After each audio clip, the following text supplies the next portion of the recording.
I just wanted to ask personally, how has your life changed during this lockdown? And do you take precautions? Are you careful not to get it? Like, what are your parameters right now? Well, I haven't been to the foundation office or on a business trip since early March. And most of my time would have been going on business trips, doing a lot of conferences about the various diseases and raising money for helping the developing countries and sitting in the office together with colleagues. And so my life has changed utterly. I'm kind of embarrassed to admit there's parts that I kind of like. What do you like about it? Well, it's a simpler schedule. You know, if I do drive somewhere, there's no traffic. Business trips, even though I'm one of these macho people who says, okay, I'll get on the plane and go see those guys, that is disruptive to your being thoughtful, getting reading done. You know, your sleep gets disrupted. Have you read more since lockdown? I've read more. Sadly, mostly what I've read is about COVID. My general goof-off reading hasn't gone up as much. You know, I've been lucky I've gotten more time with kids who are in college. Right. Didn't expect to be at home. So they're home, right?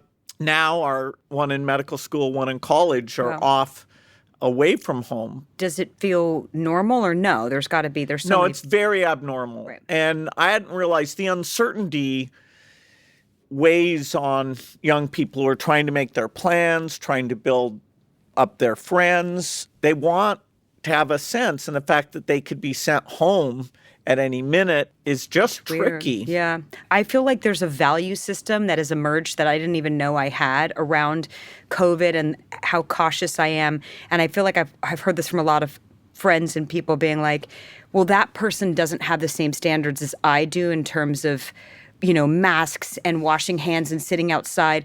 Have any of your friendships been thrown into doubt because of your relationship with how to protect yourself from COVID and their values around that? Well, you're definitely right that given an excuse to really be isolated, some people, wow, they are hardcore. Yeah. And so I have to say to myself, well, should I be as hardcore as ever? I mean, I know people who won't even let the takeout person, you know, open the door. They have to put it on the porch and that's me. Okay. Wait, does that mean we can't be friends? Well, no, it just means, you know, there's We're this not getting spectrum. takeout together. One thing that's tricky is when the kids have friends, how much do you interrogate, you know, the friends about what have you been doing the last 12 days? And okay, you were with your parents. What have your parents been doing the last 12 days? It's almost like invading their privacy. I know. To say, oh, well, are you as virtuous as we are? If not, we're not going to let you come over. It's a giant test of trust, really.